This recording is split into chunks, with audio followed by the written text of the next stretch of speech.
Hey y'all, it's Kayla with the Celebration Company. So I had this sort of crazy idea. Have you all ever seen the over-door towel racks? Okay, so for your kitchen, they go over one of your cabinet doors, and there's like just a little bar, and they just kind of hook over, and then you are able to put your dish towel on that little rod.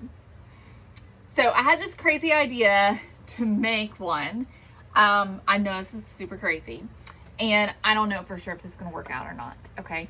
But I think if it will, it's gonna be so darling. So the reason why I wanted to make one is because I thought that a vintage spindle would be so darn pretty as the rod to put it across. Now, before I use this for a clean dish towel, I'm gonna clean it really well, and maybe take a rough brush and just kind of clean it up really good and get it nice and clean. And that way I don't feel weird about putting my towel on it. You could also give it a nice coat of like some Mod Podge or something to seal it up.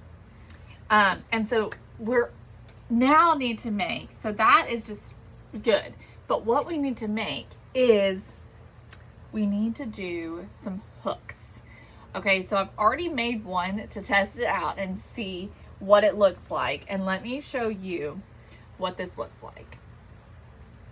Okay, so here is my little hook, and I went ahead and sort of gave it an antiqued look. All right, it looks way better in person than it does in that camera. So this is going to sit up over my cabinet, and then this little piece here, I'm going to glue it in so that it stays. And then we're gonna have our over cabinet towel rack. I'm obviously gonna put the holes towards the back. Okay, but so how do we make this? All right, so let me show you. I have two pieces. These were two pieces of galvanized metal. Okay, I'm gonna tell you where I got these. I got them at Dollar Tree. Now, these were a part of something. I'm not really sure. You know what? As I'm sitting here looking at it, it looks like it might have been the top of a mason jar from Dollar Tree. I don't know if it was or not, but here's what happened. I was at Dollar Tree looking around at the fall stuff, and right here on just a shelf, just laying there, were two of these, and they're just sitting there. Nowhere around did I see where they might have belonged. They're just like laying there. And so I took them with me when I went to go check out, and I said, these were just like literally laying on the shelf. I didn't see where they might have belonged to. And she's like, yeah, they belonged to some signs and blah, blah, blah. And I said, can I have them? And she said, well, yeah. So that's where this came from. Now, you could use any piece of galvanized metal. Okay, so there's this sort of galvanized metal all over the place. It's pretty sturdy, so I wanted something that was going to be sturdy. So this is what I'm using. Let me tell you how big this is. Okay, let me just go ahead and measure it so that you have a clue. It is 6 inches, okay, by about 2 inches, okay? That's at the biggest part. At its smallest part, it's about 1 3/4 inches. So here's what I did first. I took this piece and I just started hammering the crap out of it, flattening it out as much as I could. So I'm gonna go ahead and do this, and I'm going to eliminate the sound from this part because it's gonna be loud and y'all don't wanna listen to that hammering. So we're just gonna beat away.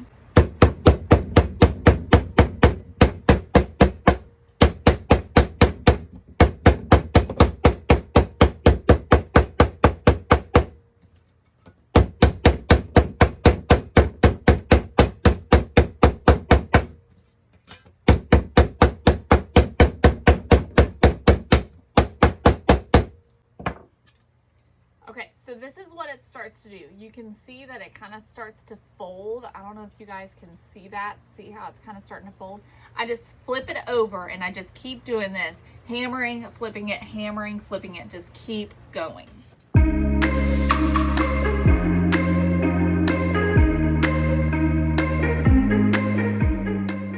Tell you what, I don't know how blacksmiths do it. I just don't know because my arm is already hurting. And look at this little big hammer I'm swinging. All right, so I just keep going until it gets nice and flattened out. Now, if you have a piece of metal that's already nice and flat, then you obviously can eliminate this step, okay? So the next thing I'm gonna do is we're gonna fold it, okay? So I wanna fold it so that the ends are nice and folded. They're not rough. And so I just started by just taking my ruler, just lay it down onto one of these lines. I'm kind of using these lines as a template, and it ends up being about the width of my ruler, so about 1 inch. And so this is a metal ruler, y'all, so I highly recommend something metal to do this with. And then I just start gently folding this around, okay, like that. All right, and then I'm going to take my hammer and I'm just going to finish hammering it all the way over.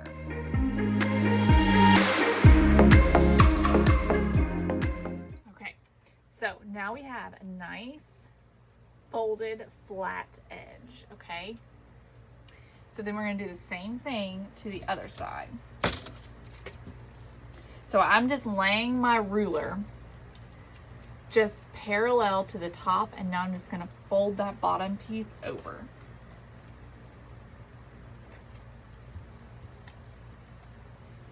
And it's not like super easy to do, okay? Now, I don't know that you could use a aluminum cookie sheet or something like that, because it's not going to be sturdy enough, I don't think, to hold its shape. You definitely need a piece of metal that's a little bit tougher, okay? So I can only fold it so far, and then I just have to take my hammer and hammer it the rest of the way.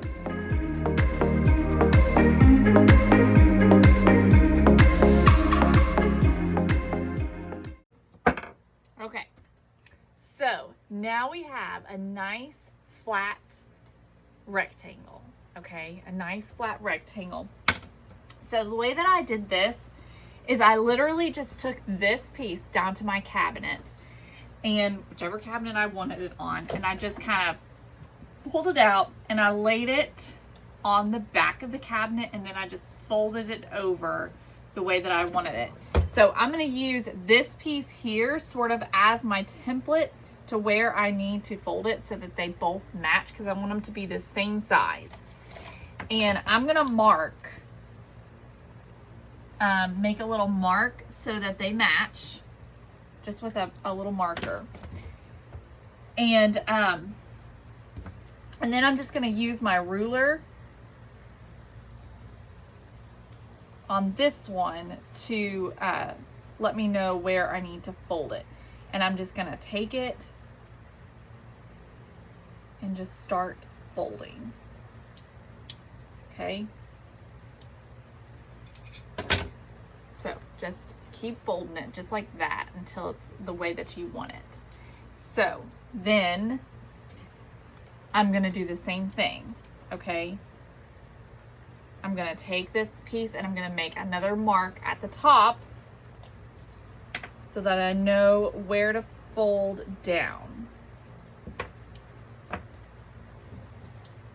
Now, I am doing this way, but what you can do for yourself, the reason why I'm doing it this way is because I'm in front of the camera.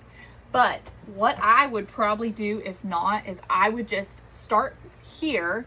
You definitely want to measure so that they're the same, and then go down to your cabinet and just fold it the rest of the way over so that you make sure that they both fit the cabinet the way that they're supposed to. So I am just laying this on my ruler. And I'm going to attempt to fold it down.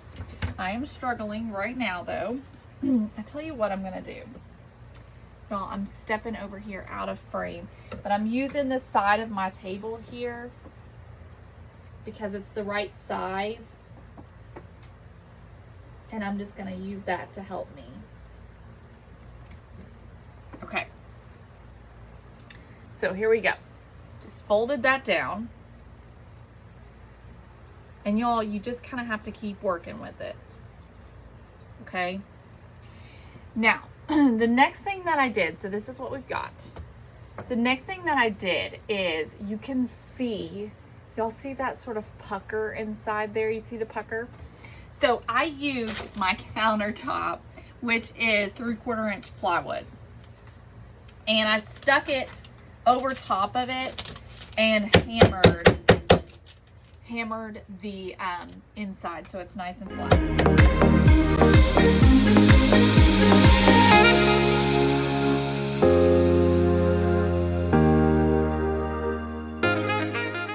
Okay, so now it's nice and flat. Y'all see that? Okay, so here's what we have to do next. We have to make this kind of start to curve. This is the part that's gonna be hard because we have to match this one as close as we can in order to make it work. So what I did for this one is I used a jumbo permanent marker to help me because it was very similar in thickness to this. The reason why I didn't use this is because this starts to kind of taper a little bit. And all I did was just start by just wrapping it around. Now I end up having to use the pliers for this because I can only get it so much. But I just kind of push against it and just kind of try and wrap it around. This stuff is sturdy, so you know, you can only do so much with it. So then I'll just take my needle nose pliers and just kind of use those to help me a bit. And I'm just squeezing and pulling it up a bit. And then I'll just come to the end here to pull on it. And I make sure to go to both sides so that it's even. So just keep working with it like this until that curve matches.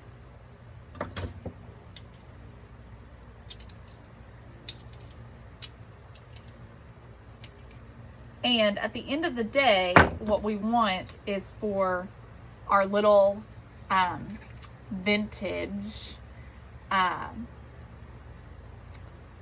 what is this called?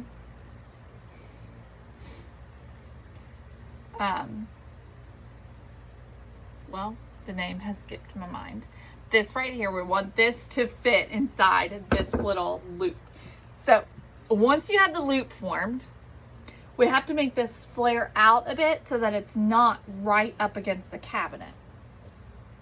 So as you can see, this is the way this one looks. I just sort of flared it out using my pliers.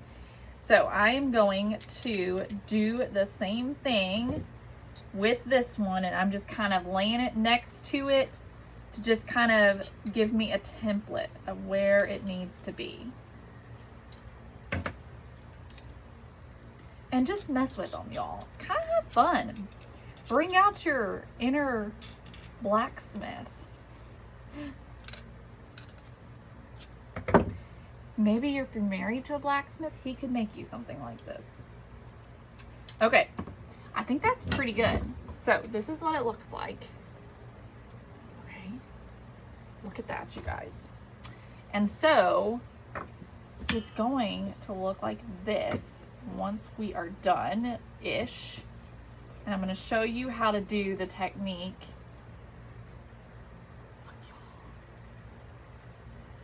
this works, I'm gonna be thrilled. Okay, so after you get it made, we need it to match our spindle. That's the word, our spindle.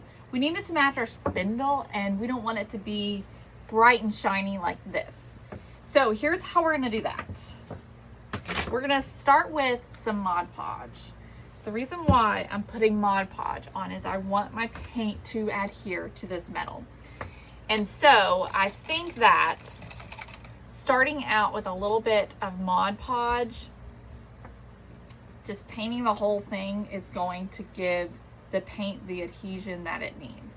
So I'm just gonna cover this whole thing in Mod Podge, front and back, as much of it as I can get to with my brush. I'm gonna do in Mod Podge.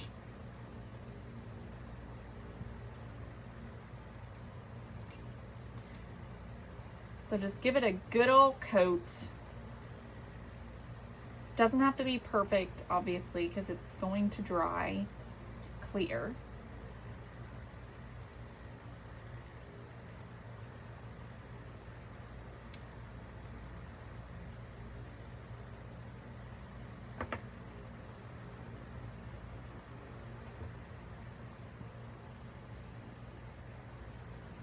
Alrighty.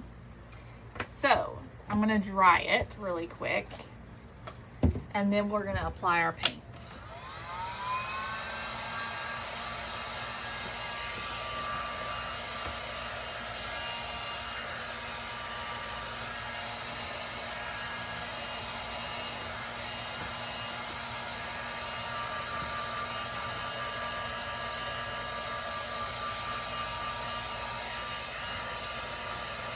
There may also be some fun techniques that you could do, maybe like with vinegar and things, to sort of naturally distress or age your metal. So you could totally do that as well.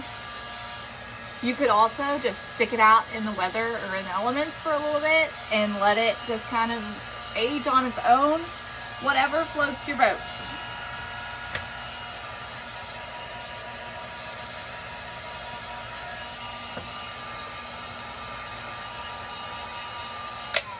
Okay, so it's not completely dry, but I'm going to go ahead and just let it kind of finish drying on its own.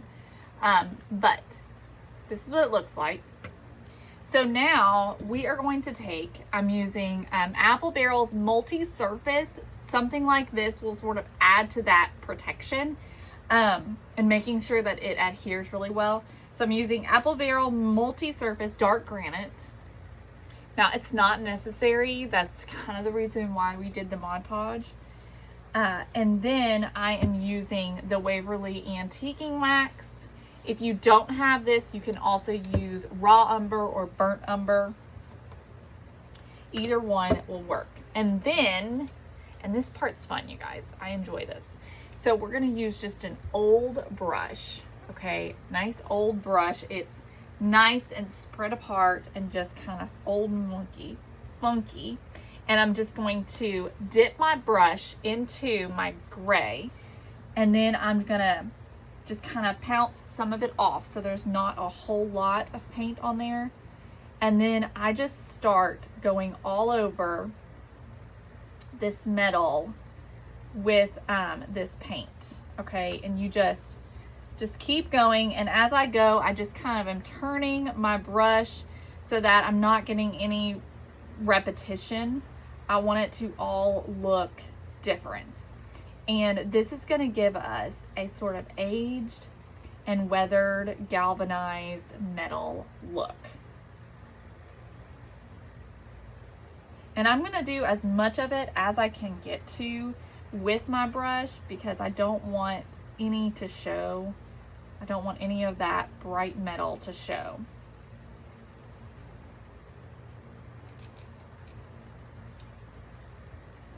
So just go all over.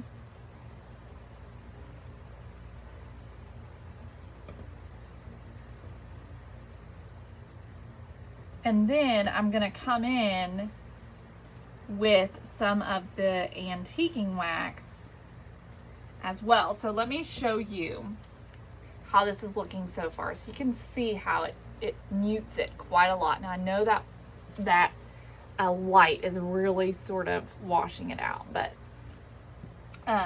so then we're gonna take our antiquing wax and we're gonna do the same thing, exact same thing with the antiquing wax, and just start blending that in. Okay, same exact technique, but just a different color.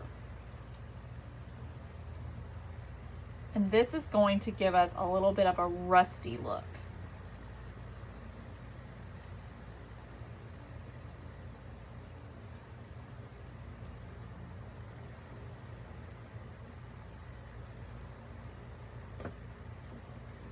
Just keep working it until you like the way that it looks.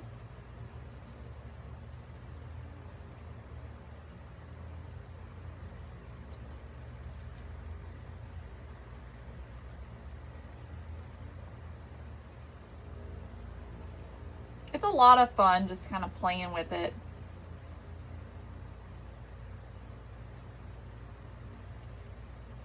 Okay, I think I'm pretty happy. So I'm just gonna kind of compare, make sure they look very similar, and they do. They don't need to look exactly alike, but you just wanna make sure they look similar. So we're about done, y'all. Oh my goodness, I hope this turns out. Okay, I'm gonna go ahead and just dry this real quick.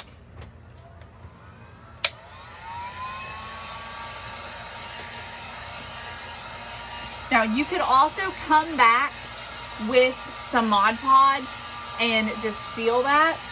Also, what I might do is just kind of take the whole thing and give it just one coat of like a matte varnish, just like a quick spray, just to make sure that it kind of seals that wood in and, you know, protects it.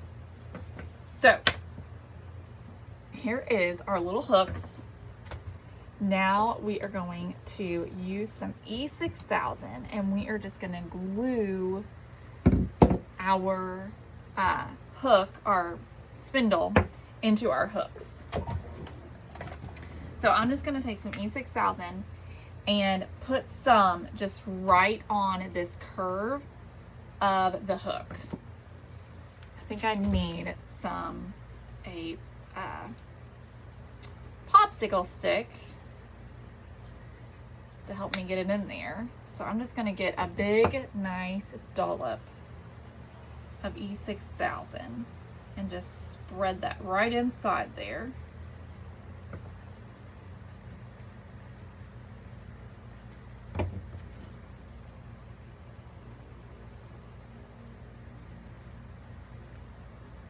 Okay. And then making sure that the holes, if there are any holes in your spindle, that it is on the inside and not the outside. And we're just gonna stick that in there. And I'm just lining it up with the edge. And I am going to wipe off any excess glue.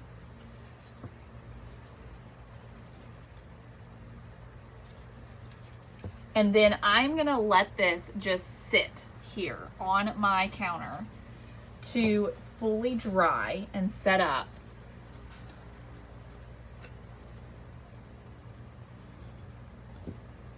Because when it's sitting here like this, it is about the position I need it to be.